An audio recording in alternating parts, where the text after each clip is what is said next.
next step, after we've done washing the fiber and then taking the locks and plucking them into clouds, now we're going to comb them into a bat that we can spin off of. And this drum carder I've had, well, for 15 years now, and it's seen light duty. Okay, I don't do much, but this is what you do when you got to put the brush down so that it holds the fibers onto the bat wheel and just kind of pull them through. This is done by Snatch or Statchers, whatever, I don't know how to pronounce their name, but this drum carder is powered rather than by a band, it's powered by a chain. And so we just we fluff it out a little bit and you throw it in there until you get an amount build up on it. Once we get the proper amount on it, I'll take it off and then we'll run it through 2 more times. So I'm going to stop talking here because we're probably going to fast forward through the rest of this because it gets kind of boring. And this is from the other angle so you can see how I just kind of fluff it out and it pulls it in. Now the bat's getting kind of full. That's the indicators when it sticks on this first wheel. So I'm not going to put any more than that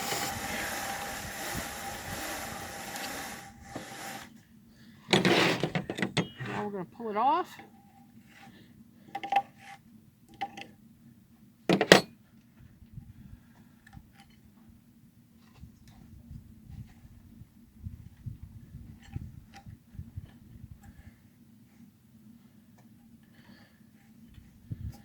Remember, this is just the first time through and it gets a little ugly.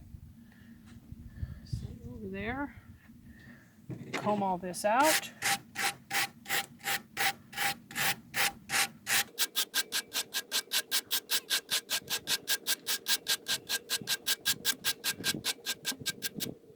It takes a bit to get all the fibers going in mostly the same direction, and that's what your drum carder does.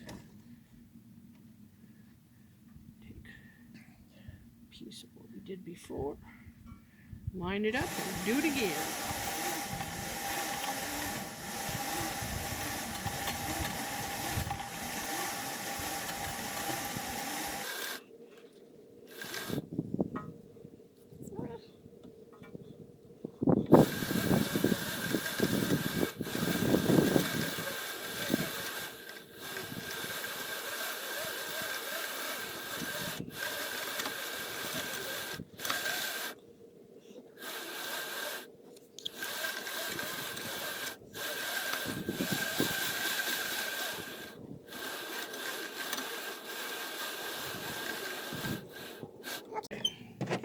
You'll see that this will come off a lot nicer this time. There'll still be some left behind, but it's getting there. Okay, we didn't leave behind quite so much, although we did leave some. This one might take 4 times to go through, probably just because I'm trying to put too much on the wheel. Okay, I'm going to comb this out again because there's just too much left behind.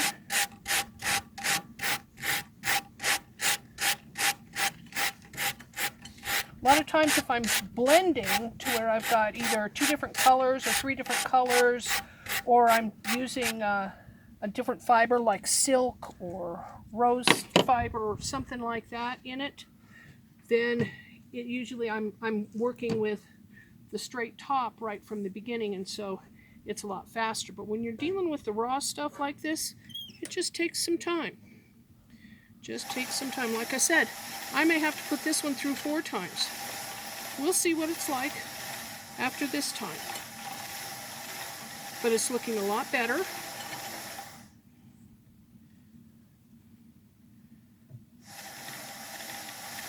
And what we need to do is get all the fibers lined up so that they're all in a straight line when it comes time to spin. What is going on here? Oh, I'm not down hard enough or far enough. Well, we're having some issues here.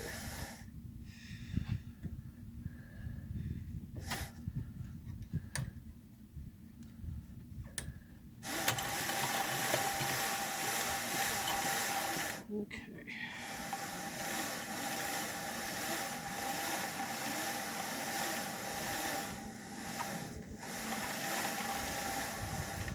All right, let's see what we've got.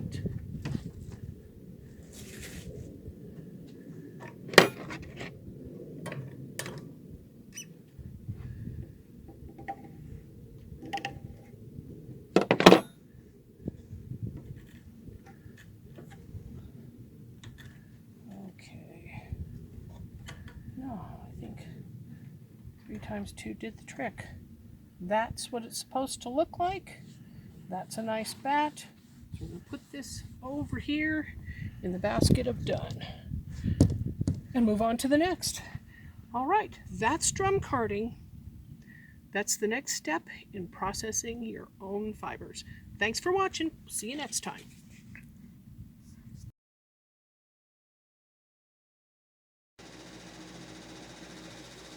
All right, folks, next step in wool production is I've got the bats done. I've weighed everything out so that I've got an even amount for each strand. I'm going to now spin it into a strand, and then we'll apply the 2 strands once they're done into yarn. This is a Lewitt S17 spinning wheel that I bought back in 2017, and she's been with me since then, and before then I had her little sister, which was an S10 that I bought back in 2010. So I take off a piece of the bat,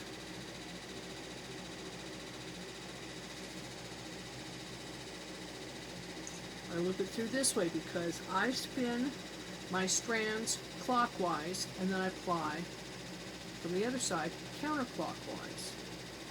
Alright, so get things going the right way, get the twist on it, and off we go.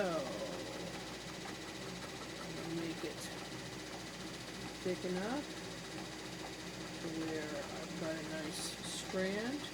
This alpaca is a little bit short, not too bad, but that just means that I'm going to spin a little thicker strand. I'm not going to be able to get it as thin as I should. And this is, I didn't know the name of the animal until last week. Her name is Clementine. She's a 8-year-old fawn alpaca owned by a very nice lady who lives over near Sholo, name of Shauna. And Shauna and her husband Jim bought a piece of property and got these alpacas with the property and a llama. And last Sunday we had the shearer, or they had the shearer out to come and shear the alpacas. And unfortunately I didn't take any pictures of that. Maybe next year, we'll show that maybe next year. But right now, this is what we got off of Clementine last year. And that's what I'm showing you the process. Sometimes you get things in there and you just pull them off. Little nips and little oils and little shorts from the shearing and stuff. And you get your, some of that vegetable matter and stuff will come out while you're spinning it here, and you can pull it out yourself, because sometimes it will just pop right out of the strand. And this is just what you do. You just do this over and over and over again, just as the whole length of the thing goes on. And this is called hand spinning. And that is the next step of putting together a piece of yarn so that you can make something out of it. Anyway, that's about it. I'll get back with you when I start the second strand, folks, and then I'll also get back with you when I ply it. I'll show you that a little bit, and then we'll go from there. Anyway, thanks for coming along on the journey, and this is the next step. This is how you make yarn. Thanks for watching, folks. Bye. Hi, folks. Okay, well, now the next step is plying the yarn, and as you can see, sometimes it breaks, but you can just put it right back together again. And I've got the 2 spools down there on what's called a lazy Kate. And you just make sure you hold the stuff that isn't got the twist a little on the tight side, and then just roll it right up, and bingo, you've got a piece of yarn, and you put it on the bobbin. When you spin clockwise. When you ply, you spin counterclockwise. That's what works. So anyway, it's beautiful alpaca, and it's going to be very, very soft. Well, it is already very, very soft. And thank you to Shauna and her husband for bringing me out that day, and we sheared her alpacas. Oops, broke again. See, you just put it together and it just collects it, and that's it. The name of this animal is Clementine. She's a beautiful Surrey. Excuse me, she's not a Surrey. She's a Wakia alpaca. Very nice fiber. And then her daughter Dorothy, another alpaca, is white, and I'll do some fun things with that because it's beautiful fleece. Then she had another one, an older gal named Clementine. No, not Clementine. Dorothy. Georgia. I believe it's Georgia. I could be wrong. Shauna, you can correct me if you're watching this. But anyway, Georgia has kind of a more coarse fleece for an alpaca. She's a little older. That's what happens with alpacas, is as they get older, their fleeces are not as nice. A lot of times that's what you find, 10, 12-year-old alpacas for sale. Oh, make nice fiber. Well, they are getting rid of them because it was time for them to go. If they were just fiber producers, then they've reached the end of their useful life because their fiber is no longer desirable. It's too coarse. It's more like mediocre wool. So, because I've had some wool that is dang near as nice as alpaca. So anyway, this is the next step, and we'll see you the next time. Bye. Today's sponsor is us, backed Homesteading Off Grid. We are not monetized, and we don't get any ad revenue. We don't have any sponsors. Please like and subscribe. Give a thumbs up. Leave a comment. That all helps to support the channel. If you want to support us financially, we have a couple of links down below for Amazon and PayPal. Otherwise, enjoy the show. Hi folks. Okay, next step after you're done plying is to be able to put it on your winder. I used to use my arm, but now that I have this, I use this to wind it into a skein, and then we're going to set it in a little bit of warm water. So anyway, I've counted all the way, and from now, and I'll show you finish it off. So 1, 22, 23, 24, 25, 26, 27, 29, 30, 31, 32, 33, 34, 35, 36, 37, 40, 41, 42, 43,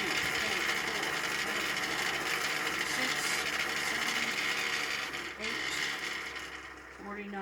Okay, I've got 149 turns of this wheel, 149 wraps, and I'm going to multiply that by 51 inches because from here all the way around back to here is 51 inches.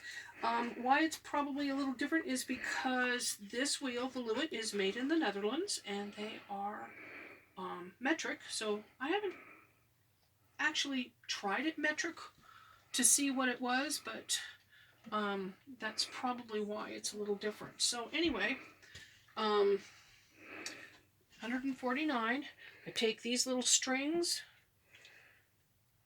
tie them around each one of them, each one of these bands.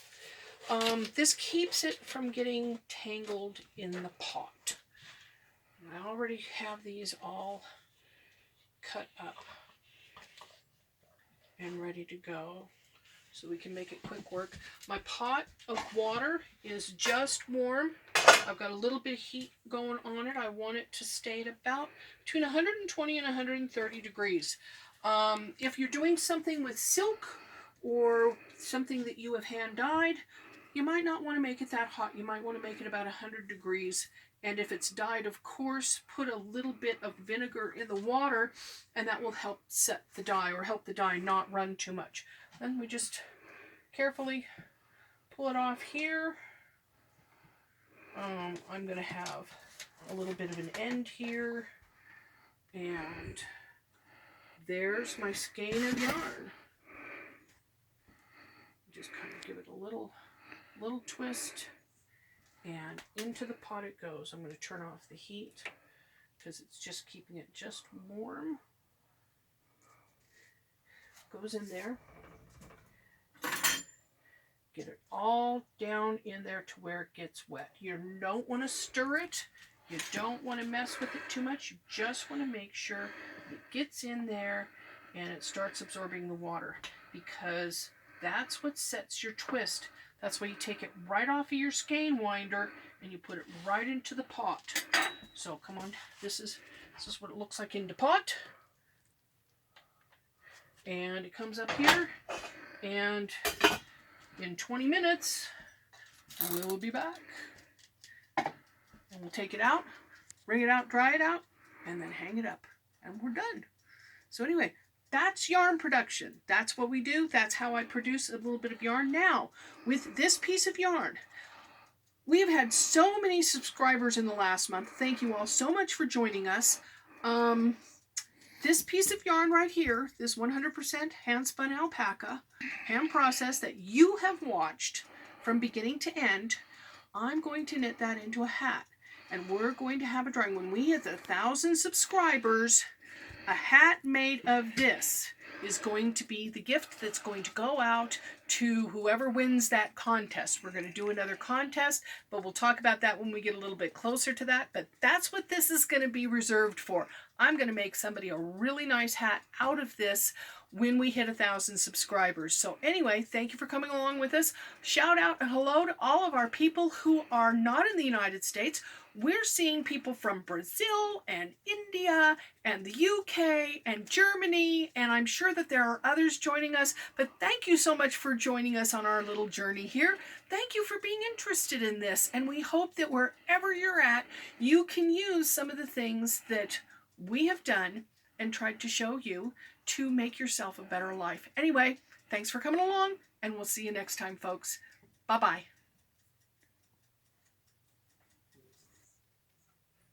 Hi, folks. Just wanted to show you a little bit about drying the wool. Right now it's out there by the hummingbird feeder, and see if I can zoom in some. And you can see a lot of the activity that's going on. We've got our little rufuses and our little greenbacks, and we have all kinds of fun stuff going on while we're drying the wool. It's a cloudy day today, but they are still just all over the place. Pretty little things. This is what we get to watch outside our back window. Anyway, say hello, fellas. Say hello, fellas. Nobody's going to hold still for a minute and let you have a look at them, so I hope you're seeing them buzz around and stuff. Anyway, thanks for watching, folks. Bye.